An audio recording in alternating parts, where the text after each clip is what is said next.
This is Kim Newlove, host of the Pharmacist Voice podcast. Thank you for joining me for episode 85. If you're new to the show, welcome. I alternate solo shows and interview shows. The solo shows are about my career change from pharmacist to voice actor, and the interview shows feature a variety of people who use their voices to advocate, educate, or entertain. My website is thepharmacistvoice.com. Today's episode is an interview with Dr. DeLon Canterbury. DeLon is a Board Certified Geriatric Pharmacist. He founded GeriatRx, a telehealth-based senior care consulting company. GeriatRx combines pharmacogenomic testing and comprehensive medication management and addresses the social determinants of health, such as food, shelter, financial stability, and health literacy. He helps patients who are struggling to achieve their healthcare goals and lowers their healthcare expenses. By reducing medication errors and advocating for deprescribing, consultant pharmacists like DeLon improve patient safety and save patients, their families, and the healthcare system money. DeLon manages patients across the state of North Carolina and demonstrates the value pharmacists add to healthcare delivery. DeLon embodies servant leadership and places it at the forefront of geriatrics. He is an active executive board member for the African American Minority COVID Task Force in Durham, North Carolina, a formulary committee member of Senior Pharm Assist at the Durham Senior Center for Life, and served as Community Health Coalition's telehealth director, helping older African American patients with wellness and reassurance checkups during COVID. Without further ado, here's my conversation with Dr. DeLon Canterbury. Hi, DeLon. Welcome to the Pharmacist Voice podcast. How are you? I'm great. How are you doing, Kim? Happy Friday. Happy Friday. I'm doing great. It's good to have you on the show. Thank you. I appreciate you having me. My pleasure. I see you all the time doing Facebook Lives talking about geriatrics. Can you tell me about geriatrics? Yeah, absolutely. So, I was a pharmacy manager for about 7 years, and honestly thought it was painful for me to do. I just didn't feel I could fully help patients as much as I wanted to. And I kept seeing time and time again the elderly population having tons of medication errors, omissions, you name it, duplicate therapies. And it was so pervasive. I just, I felt like, what can I do outside of just being here as a retail pharmacy manager to really help these people and advocate for them? And in doing so, I found myself, honestly, super depressed. I found myself, hating my career, my profession. And I honestly found myself hating the patient. And it got really dark for me in retail. So this isn't a slight to anyone who does retail. It was just for my soul and my well-being. I couldn't keep it up forever. So I stepped down. I started doing more volunteerism in my community, which was kind of the core of what got me into pharmacy, was helping those who don't have. And so that led to me working with nonprofit pharmacist groups that help people get enrolled in Medicare or learn how to apply for low-income subsidies with Medicare and qualified beneficiaries. So this opened my eyes to a whole new world of taking care of these elderly populations or senior citizens and advocacy.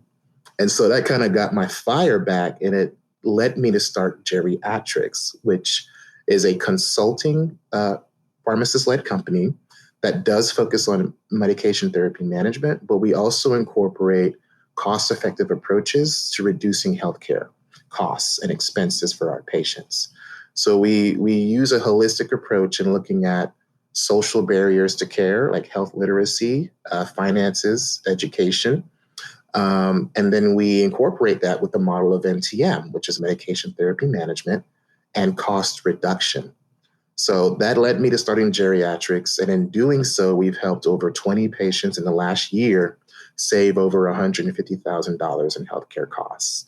And that's all from medication management, deprescribing, and focusing on patient advocacy and education. It's been such a rewarding journey. Congratulations on your success and helping all those people. That's wonderful, and saving the money for them. That's amazing. Thank you. Thank you. It's really been a ride. It's been a joy.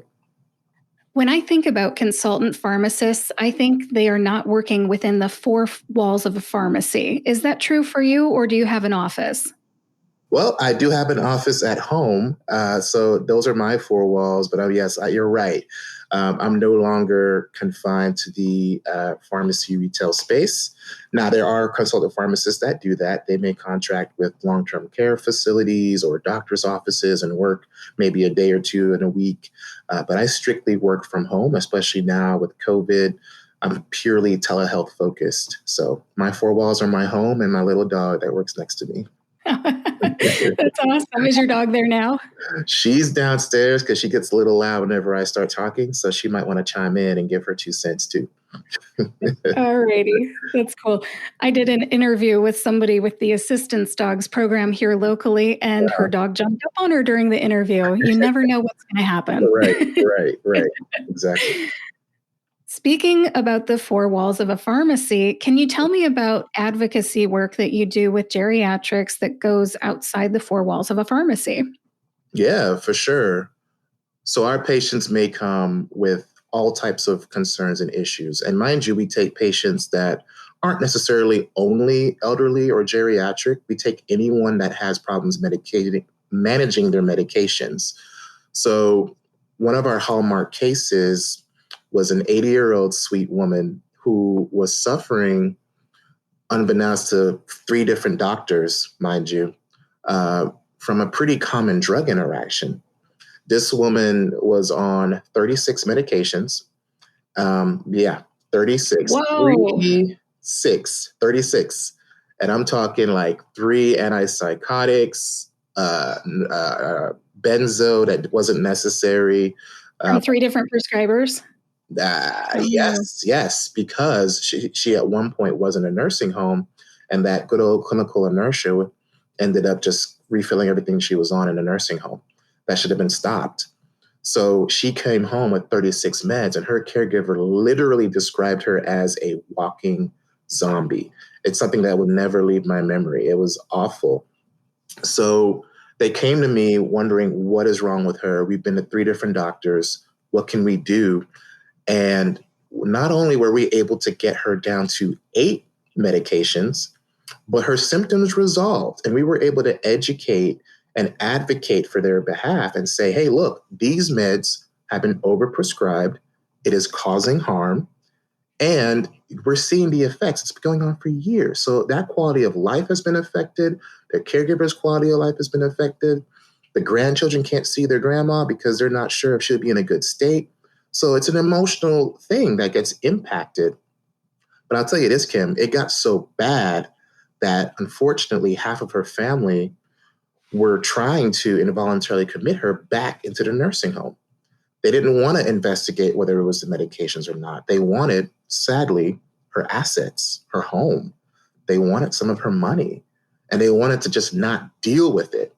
And this happens time and time again in our country, where we kind of you get to that age, and unfortunately, our healthcare system's so broken, there aren't main resources for people to go to and advocate, hey, how do I get the help for my loved one who's has dementia and elderly, and how do I maneuver this? It's hard.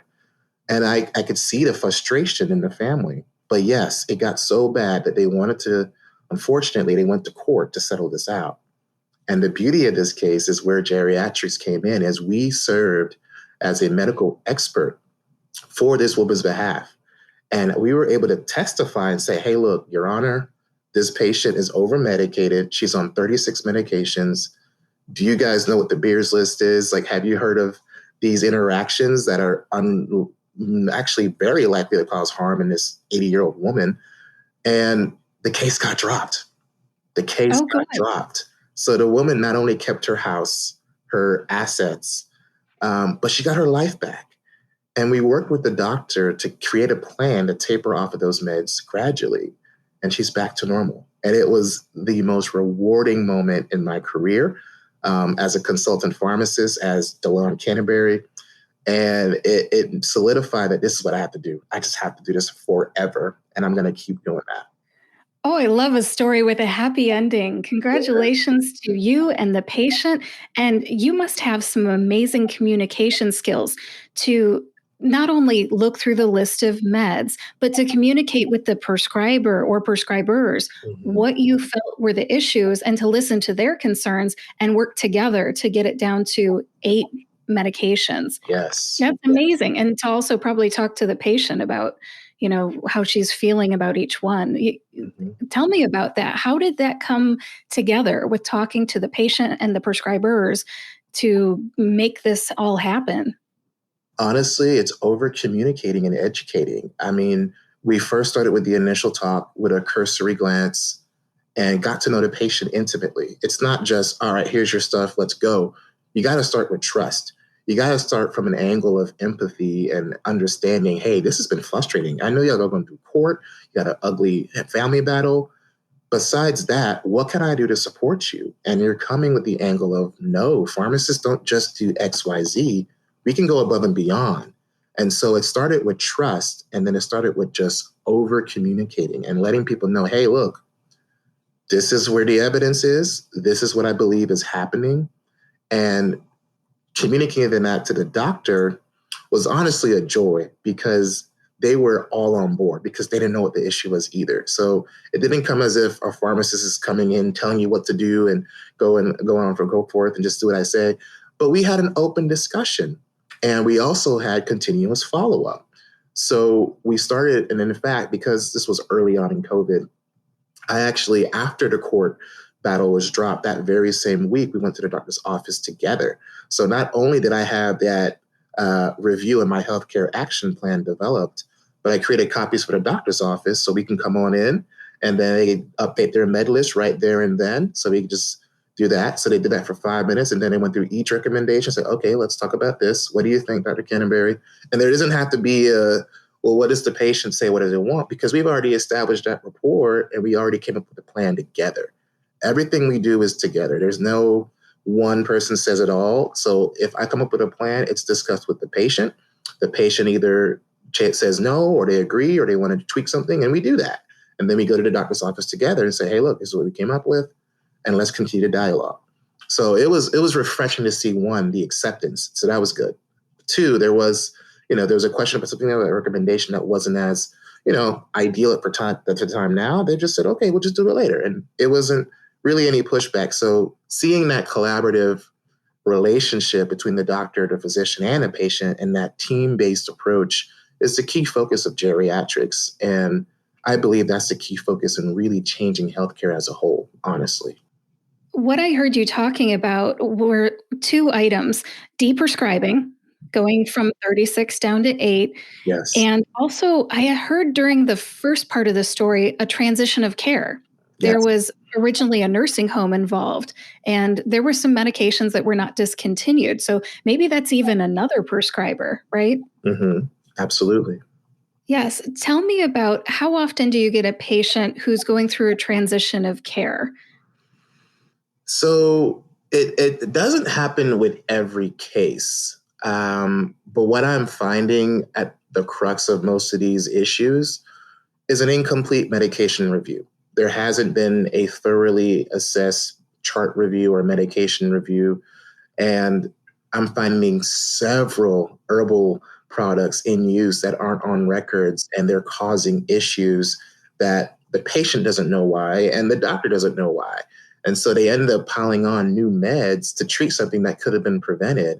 And that's the majority of what I'm seeing in some of these elderly populations, especially those that may have dementia or Parkinson's, and they're taking antihistamines like Benadryl, which can really trigger worsening of their symptoms because of anticholinergic toxicities. So, and that can lead to confusion, delirium, loss of memory, falls risks increasing. So I would say for my smaller sample of patients, maybe 2 or 3.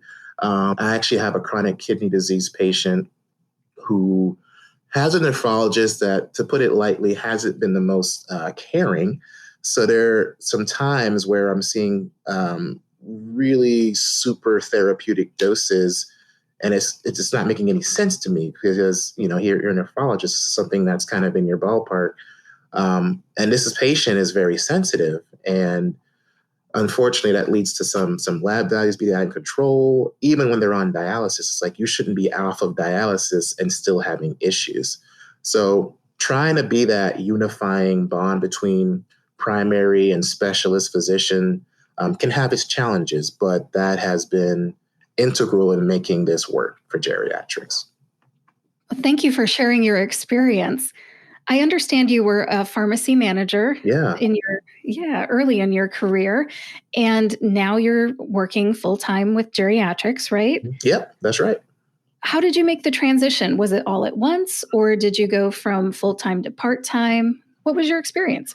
Sure, great question. So I've always had the interest in having my own consulting company. So it's been on my mind as a pharmacy manager, like I just need to do this, I need to do this. But it was more gradual for me. I worked, as mentioned, for about 6-7 years as a pharmacy manager. Had the idea really 2 years ago when I started doing more volunteer work to get my feet wet and my passion back. And that joy stuck with me. And I just didn't have that joy elsewhere in my life. So the more volunteering I did, the more I started building little seeds in my head of, okay, what can I do to emulate this? What can I do to start this? Let me think about a brand. What's going to be my name? So it was super gradual. And eventually me having to tell my district manager, hey, look, I can't do this anymore, man. I gave a nice 2 months notice. So it wasn't like, here's 2 weeks, I'm out. But I gave like 8 days notice when I left. That's terrible. Yeah. Don't be like Kim. Don't do it. Yeah. So, and that's legit too. So I get that. But no, I did it gradually. So I stepped down from full-time to part-time. I gave decent notice and honestly ended up pivoting to another cool job, working as a poison control pharmacist. And that was awesome. Yeah, I was into poison control and I took a third of my pay and my God, I was happy as can be. I was so happy. I was like, oh, I have a lunch break. What? I can use the restroom when I want. What? I can make my own little food and snack here. And oh, wow. What is this? I have a cubicle? Oh. So it was like nobody asked you where the bathroom was. Right. It was the first thing. And it was just so crazy how when you're out of a relatively negative environment, and maybe that was partly me because you choose how you respond to your situation, but it's like a whole mindset. It's like, wow, there's a life outside of, holy cow. And I mean, I did that for a couple of months. It was so fun. We were the state's first COVID hotline for North Carolina. It was not in our job description, but usually when outbreaks come out, the poison center ends up fielding those calls. So inadvertently, I did not see my career going down the COVID lane of management and expertise. So we ended up being the first ones from North Carolina. It was a team of 12, 15 amazing people fielding thousands of calls. So to say the least, long story short, the trajectory was ingrained in my mind for 2 or 3 years, but the process was gradual. You got to have a little bit of buffer, wiggle room to make that kind of a change. You have to have something saved, at least financially, to give you a little space to breathe a little bit. So I can't lie, tap into some of those money I've saved from working in the big box for a while. And it ate into some of those finances, but that's okay. That gave me the room to grow and honestly just pursue my love and joy now. I love that you were in a poison call center because poisoning prevention is a personal interest of mine. Ooh. And I really respect that you worked there. I think it's a great experience. And the fact that poison information centers are set up as call centers already, They have the infrastructure to be that COVID hotline as well. Mm-hmm. And I had a guest that talked about her experience with that. She's an epidemiologist at the Florida Poison Information Center in Miami. Wow. And I just think that's just awesome that they pair those two and are able to reach such a broad population. They can help so much. Thank you for the work that you did there. Now, is that what sparked your interest in the advocacy work that you're doing with educating minority communities about the COVID vaccination? Yeah, it wasn't the intention. I just thought this was something we had to do. But having started from the beginning, and then honestly, when you start listening to these calls, it gets to you. You start to really feel everyone's pain, especially when it's a pandemic, because you're getting flooded with calls left and right. Hey, where can I get tested? Hey, my son is sick. What do I quarantine? And at this point in time, the information was, we don't really know. What's the CDC saying? And they weren't sure either at the time. So it was tough to be not only that advocate, but that psychologist, that friend, that therapist. Like, you were doing a lot at once. So we had to learn how to adapt and figure out who's testing where, how can you get tested, what are your qualifications. And unfortunately, time and time again, you can tell from these calls, it's really the elderly, the low income in the rural settings of North Carolina, and the minorities that are the ones that are really distressed, and they still have to go to work because their boss doesn't care about precautions, or the state hasn't said anything yet, so I don't need to enforce anything. And you got people on the line, you can hear kids crying, and you're just trying to figure out, what can I really do? And when you have certain cultural differences, like, say, for instance, Latinx populations may have multi-generational households. So you may have multiple people in one home. If one person has COVID symptoms, it's going to be really tough for them to quarantine from 7 other people. So how do you guide someone in that unique situation? You can't just say, especially if you're in a trailer or something, you can't just say, hey, just stay on one. It's hard to do that. So you gotta kind of adapt a little bit to certain circumstances, and then meet people where they are. And unfortunately, I had tons of calls really from employers, from honestly, a lot of minorities who just don't know where to go, because honestly, they don't have access to care before COVID started. It's those communities just don't have the same resources as the majority. So of course they're going to call. Of course they need help. So we have to find ways to creatively advocate. And that did lead to an awesome beginning in continuing that mission with the Durham COVID task force I'm a part of, and just addressing these same social barriers that have been there for decades. One follow-up question real quick from the Poison Information Center's COVID hotline. Mm-hmm. The information that was provided to you, I'm sure, was from some governmental agency. So you probably had a list or a script that you could provide answers from. Yes. Was that your experience? There wasn't much consistency in terms of federal oversight and state oversight. So when it comes to healthcare, a lot of times we underplay the fact that the state determines the health of your state, of the people in your state. It's not really all on the federal system. So when you don't have guidance, it gets a little fuzzy. Like, we would have some counties say, yeah, wear a mask, and then you'll have some that don't. Or you'll have some that say, we'll still take you to come on in, we don't care. Or there's no mask mandate. Or you have people who commute from one county to another that has it, and they may be threatened to be pulled over if you're past curfew. So it's a great question you asked, because we got most of our guidance from the CDC. And the state usually will follow what the CDC is doing.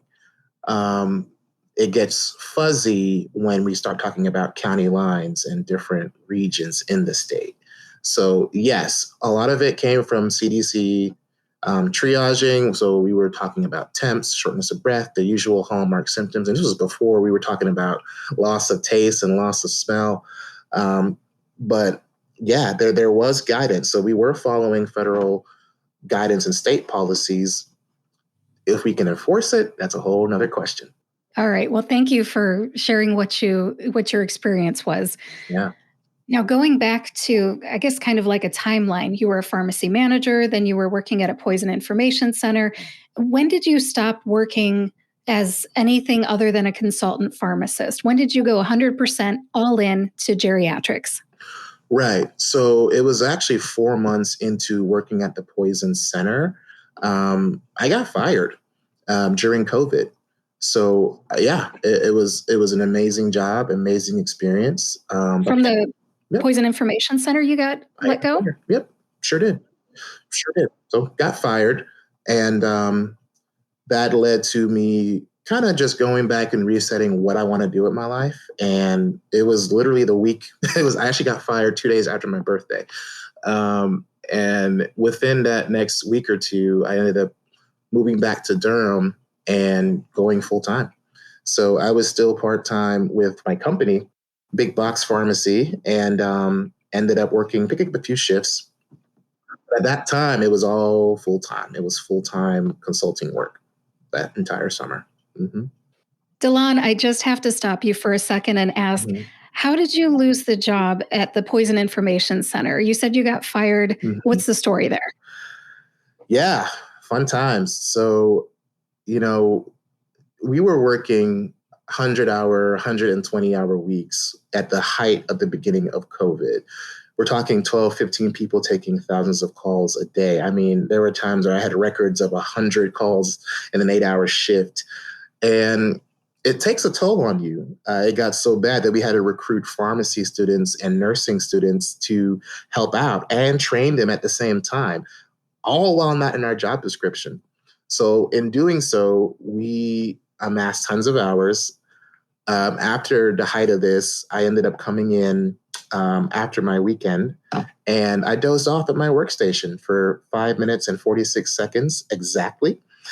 And I had a team member notice that, and they decided to direct message the director of the program, who ended up walking in on me and saying, "Hey, DeLon, maybe you should go home."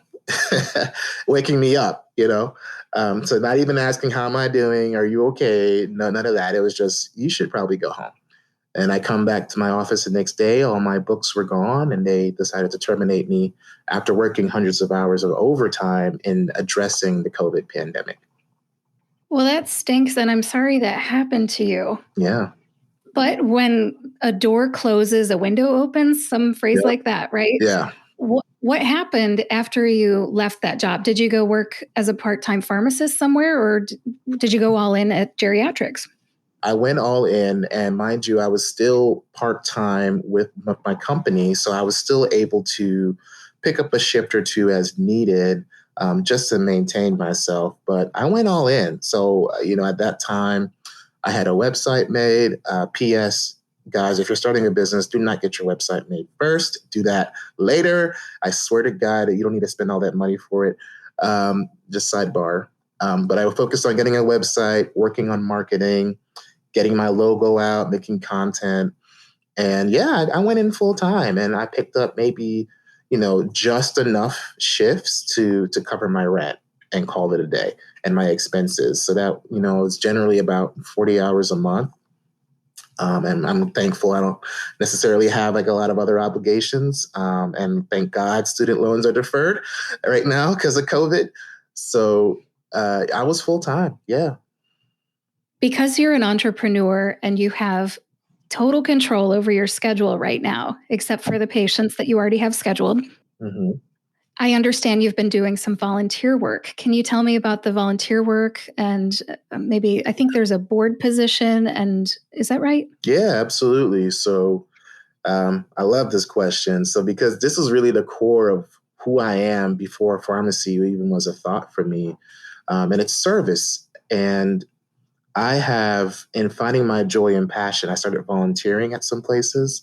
The first one I want to mention is Senior Pharmacist, led by Gina Upchurch. She's amazing. She's a pharmacist and public health masters who leads a nonprofit in helping elderly patients get Medicare, get the help and low-income subsidies that they need, and in facilitating really any care barriers that they may have. So I ended up being a formulary executive board member for them, and loved choosing which drugs would be best to keep, which are not. And that led to me doing a project on ranitidine, and which was a really hot topic last year because it was recalled nationally. So I was able to predict that this will be taken off the market, and we took it off of our formulary before it became the hot news. So that was super fun. So a little bit of managed care there. Ended up working at Community Health Coalition, which is an African-American minority-focused preventative care nonprofit. And they focus on really addressing those barriers and doing telehealth calls to reach out to patients who may not have anyone to talk to, and just doing wellness checks. So it came down to, what are your symptoms? Do you need any PPE? How are you doing with your food supply? Basic necessities, right? The most recent one that has really been my calling and claim to fame here has been working on the African American COVID Task Force here in Durham, North Carolina. And we focus on several groups, but we are finding that African Americans, Native Americans, and Latina populations are disproportionately affected more, with almost 3 to 4 times the death rates of white majority patients from COVID. So we created this task force back last year. I actually joined a little bit more in August, but we're focusing on addressing these barriers and getting the information out to the people. And just, if there's a testing site, we're able to put it on social media and share it. If there's a community event or a food bank, we're trying to just keep all of our nonprofits in the area connected and honestly just have the tools to survive, because it's tough on everyone. It's tough for patients, providers, communities, especially minority ones that now don't have jobs and are still struggling to have access to care. So it really hit a chord for me, particularly in knowing that the elderly are affected more and have higher death rates than the general population. So I just felt the calling to keep talking about what can we do to address some of these barriers, but also how can we address some of the vaccine skepticism and myths and crazy rumors that are going on out there and address them head on so that we can get better outcomes and better care in the future. Community is important. I love that the communities are coming together and identifying what their needs are. I'm sorry there are challenges, but the fact that the communities are coming together, making lists of what is needed, and there are volunteers that are helping, that is encouraging. And congratulations to everybody who's serving and filling those gaps. That's so important. Right. Absolutely. You're addressing skepticism about the safety of the COVID vaccination. Can you talk a little bit about that? What myths are you hearing? What are people saying that's making them not trust the vaccine? For sure. So primarily I am addressing African American communities, because that's generally where a lot of the historic skepticism and honestly systemic racism that has played a role in poor outcomes in care, or their experiences that may be anecdotally from their one time they go to the doctor's office. So we have to bear in mind the history here. And the history is still very fresh in the African American communities, as well as Native American and Latinas. And that's from going to the doctor's office. We even had recently Dr. Susan Moore, a reputed African American doctor, live stream her death, accusing that racism had killed her because of the lack of care she got from her provider. And that was all over social media just in the last few weeks of December. So it's still a very relevant issue. And what I'm finding is our communities are still referencing the Tuskegee experiment. And for those who may not know, it was an egregious, horrible event that started in 1932, where our federal government let close to 600, 700 African Americans in Alabama have syphilis and let it go untreated for years. And we at that time had the cure. It was penicillin. We had it, but we decided not to treat these African American farmers in Tuskegee. That went on for 40 years. It ended in 1972. So there are descendants of people who lived through that. And there are children who still remember to this day the suffering that their loved ones have gone through. And to have people, and remember, we're not that far off from, the Civil Rights Act of the 69 and 72. We're not far off from segregation. So this is still very raw as a mental scar in the African American community. So at times, people will reference that as hesitation to get the vaccine, because why would I trust a government that allowed them to, give my people syphilis for 40 years and let it go untreated just to see what happens? It's a terrible thing. And that's not just the only thing. There are several events in history where this has affected these communities and have let things go. Unfortunately, in North Carolina, there was something called the North Carolina Eugenics Program. And what that was a state-funded program that sterilized over 7,000 primarily African-American women just for population control, just to keep them at bay, just to keep minorities from growing. And that's unfortunately a historic blemish here in North Carolina. So that is very fresh in our people's minds here. We have time and time again been let down by the healthcare system and by our own big pharma and governments. So there is a healthy skepticism that needs to be addressed and talked about. So I get into issues when some people may misalign some fears with some of those events because, yes, they should be called out, they should be addressed, and they should be publicly admonished and like apologized for.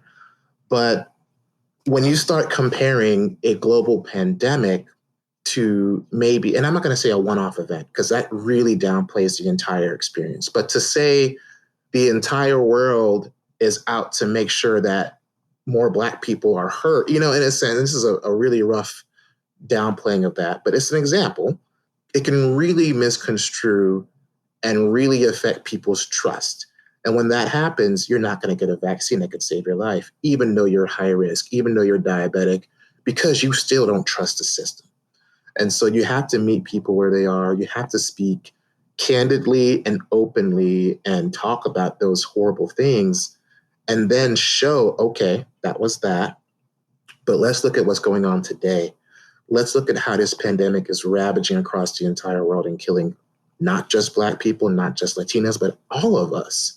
And we have to look at, honestly, the transparency that we're seeing with Big Pharma. Like, they are coming out and they're putting the data, the information out there. It's not a hidden secret.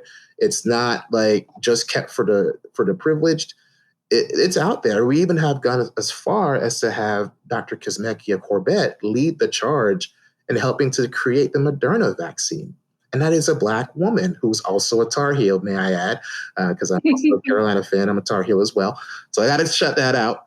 But we're in a place where we are dying the most, but yet we are here suffering from that skepticism and those raw cultural events that are still ingrained. So we have to just talk to people head on, discuss those fears, and really just try to break down some of those barriers.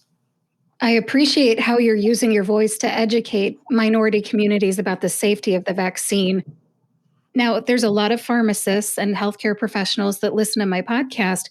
What advice would you give them about helping people of all colors to understand about the safety of the vaccine and the necessity of having it? For sure. I like to start with, what are your fears? I like to just get that all out there. So no matter your race, I ask you, what is holding you back from getting the vaccine? And that could be anything. A lot of people will say, well, it was made so quickly. Well, it was. However, we've had that technology for a decade. We've used it before in the Ebola vaccine, and we have evidence that shows that it's fairly effective. And we've seen it anecdotally in labs. So yes, you're right. It's new to the humans, but in science, it's been around for a decade. So we're just trying to piece through the fear factor. Once you meet people where they are and use easy to understand words, do not say antibodies, do not say, make it very third grade level so that it's so clear to understand, clear as mud, but clear so people can get it. And don't talk down on them. Just meet them where they are and have a conversation. That's really all you can do. And meet them with their fears, address it, be empathetic, and then state the facts. Because your job is to uphold the facts. I know it's a new virus. We may not know everything, but let's start with the data. Let's start with how many of your background or your demographic are dying. Let's put it simpler than that. How many people do you know have gotten COVID? Raise your hand. A majority of people in the room, when I asked that, raised their hand. And this is virtual, but whatever. They raised their hand. And then you ask, okay, how many people do you know have died? 2 of my siblings have gotten COVID. No one has died, thank God. But I lost an aunt to COVID this past year. So we all are feeling the hurt of someone who's died or has had it or has had to lose work or whatever. And it impacts your family because it's not just them having it. Now your entire family is at risk. And then when I compare these numbers to, okay, how many people have died from getting the COVID vaccine? It's usually crickets. People don't raise their hand. They either don't know or they're quoting like the 4 people who had cerebral palsy in Norway. Well, it's just not comparable to the people that are dying today. And so when you put that in perspective, regardless of your race or background, even though minorities are being affected and dying more, it's a humbling thing. It's like, yo, it's true. I know more people who have had COVID. I don't know anyone who's died. So we can't just keep quoting social media fake news or whatever you want to call it, or misinformation really is a term. And we have to just put things in, how's it affecting you? Because guess what? It's been a year, guys. We're still in a pandemic. It's not a hoax. It's not a game, It's not something that was just made up. It's not the China virus. It's literally a problem affecting everyone. Everyone is hurting. So we have to just be real with ourselves and see that and you're not immune because you're young.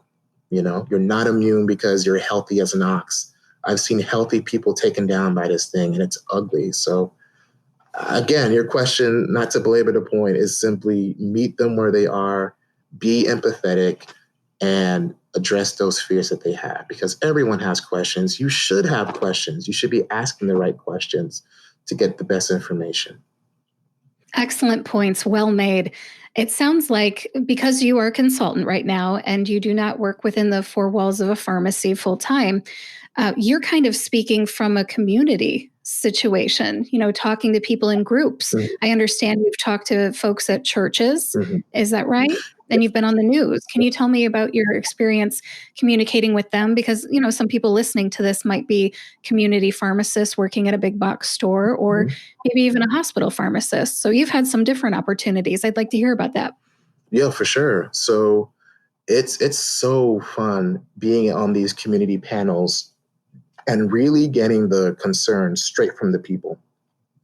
And honestly, I was one earlier this week. We had a statewide call with the Prince Hall Masons. So this was over 600 people this would have reached in terms of 600 chapters in the entire state.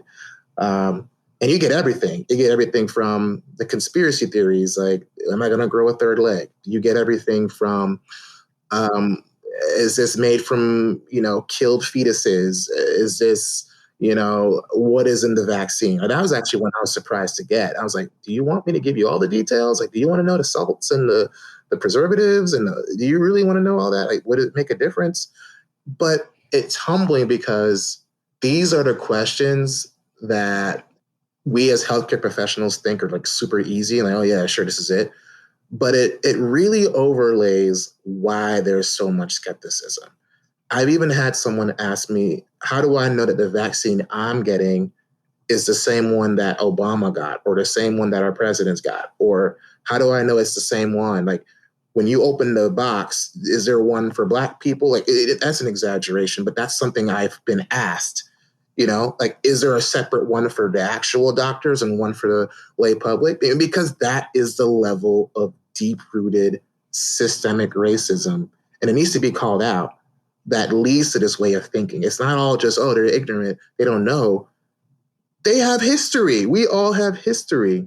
So it's humbling doing these talks. And in doing so, I've been able to convey that very same message to media outlets here in the Raleigh-Durham area. I've been on ABC, NBC, WRAL, saying the same thing. And it's the same systemic barriers that have been there. And now COVID has just been a beautiful mirror telling us what's up. And we're now paying attention to it and addressing it. So the experience it's been rewarding because now I get it straight from the facts. I get it straight from my patient. I put my number on every panel I do so people can call me, and they call me and they ask, hey, you were on that thing earlier. I'm diabetic. Will this interact with my drugs? you name it. So I say to treat every conversation with no assumptions of what the person knows and start from scratch and just start with the facts. So using the media to leverage the community's voice was unexpected. It was completely unplanned. The first event I did was featured by Spectrum Media, and that led to 4 other engagements because I'm realizing, hey, I can speak to this.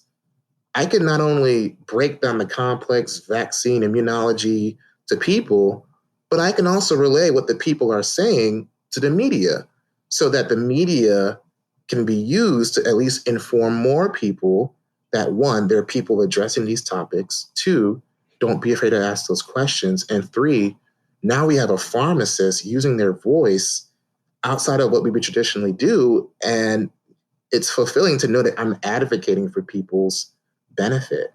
So that journey has been so amazing. I've never saw this coming. And it's been a joy just to really see people change because, man, when that dialogue starts or they see you consistently, then people listen. You know, it takes like 21 times to hear something before you change behaviors. That's what I'm trying to address. And using the media to help with that has been rewarding.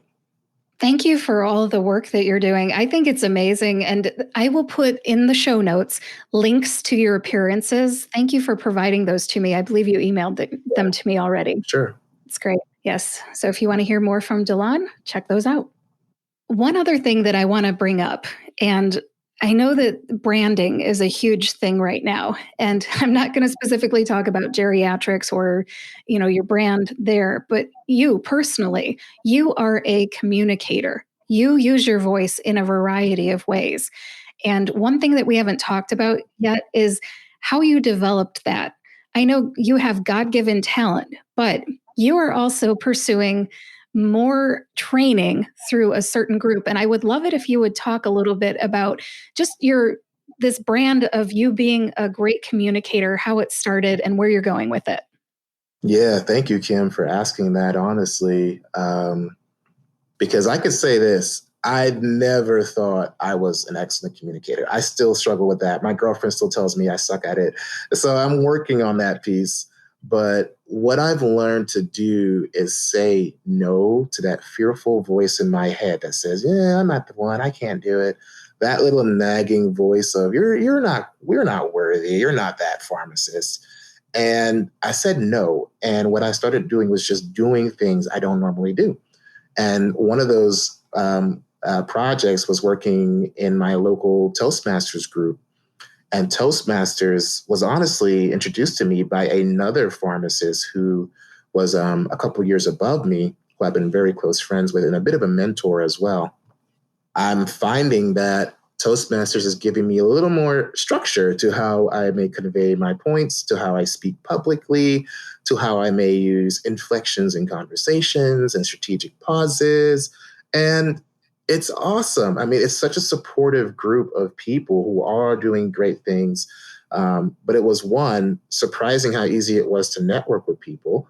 2, it was super helpful in getting immediate feedback on how you may come off. In fact, one of my news articles, that one of my features, one of my Toastmasters did a candid evaluation on it. Like, oh, I saw this. Here's my 2 points.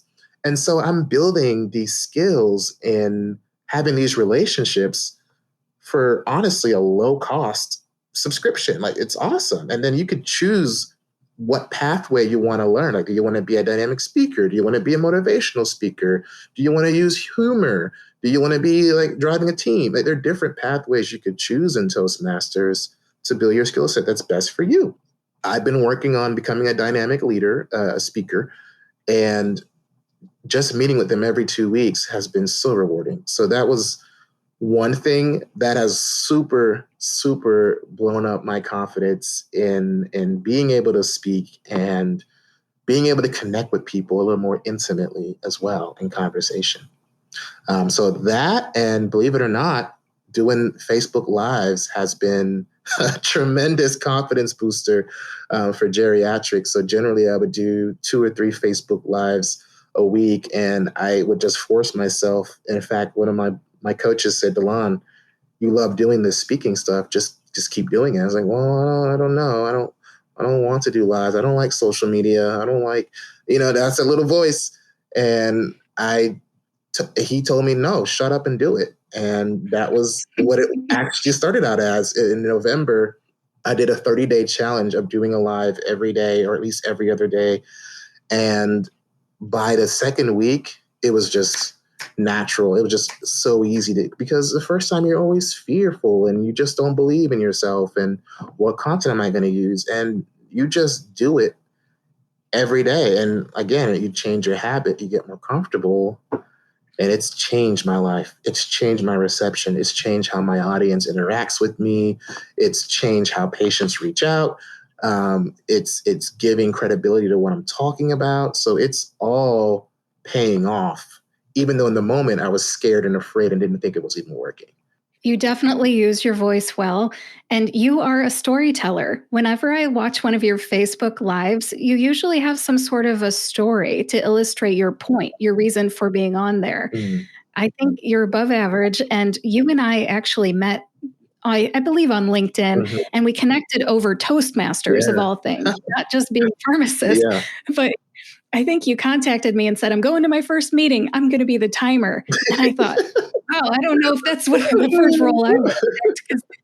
But believe it or not, in Toastmasters, you have to do everything by the time. You have a minute to 2.5 minutes to talk about something called table topics. Or if you're an evaluator giving a report at the end, you have 2 to 3.5 minutes.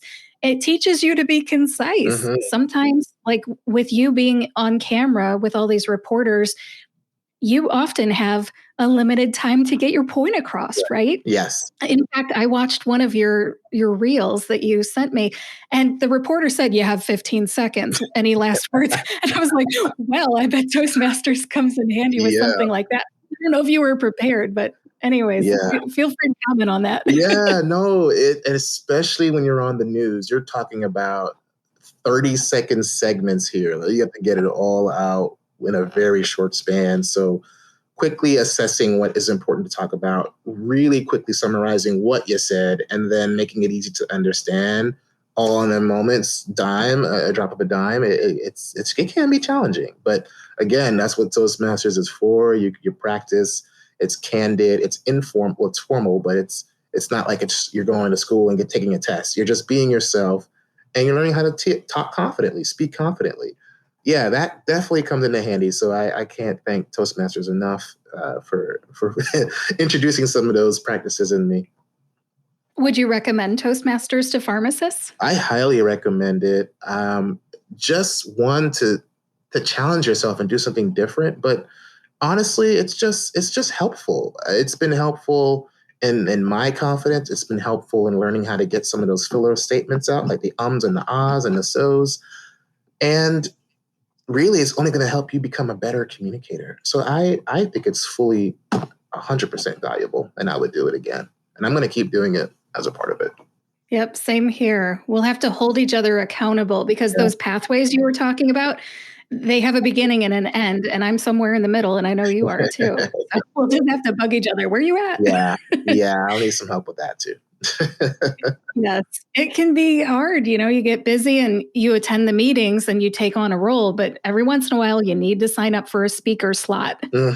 Yeah, I like just being the timer and just escaping that responsibility. But I do have a little fear with being an evaluator. I haven't done that yet.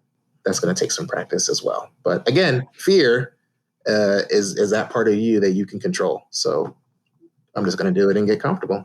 And then I'll start competing. And that's the cool thing. You could compete nationally and get your own branding and notoriety out there just in bettering yourself. And it's fun. So I'm all for it.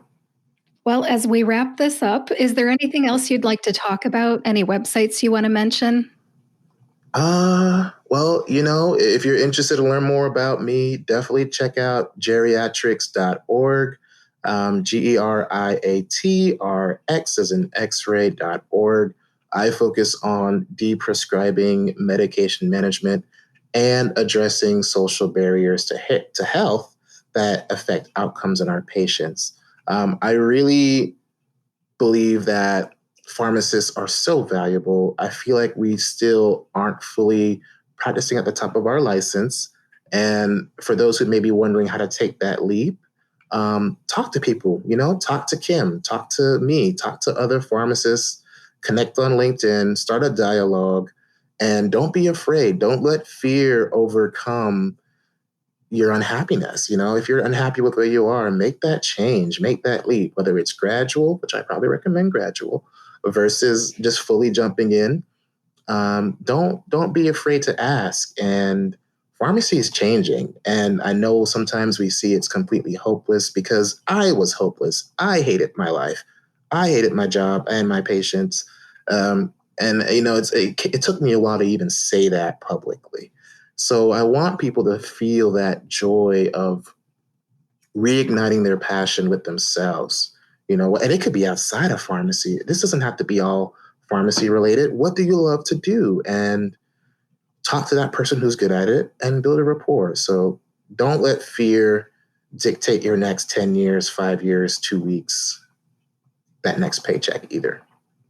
So that's holistic advice. I definitely think people who have an interest in something pharmacy related should volunteer. I completely believe that servant-based leadership is honestly the best teacher and gives the best rewards. It does. I don't care, if you're working at a community health clinic or a federal health qualified health center, find one, talk to them, learn how to do something different, whether it's 2 hours a day, 4 hours a day.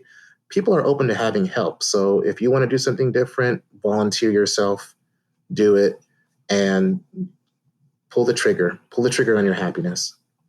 So I'm being holistic and zen here, but if there's anything pharmacy related, I'm happy to talk about deprescribing strategies. I usually reference the APHA medication therapy management model from a framework of how I address and document my patient cases.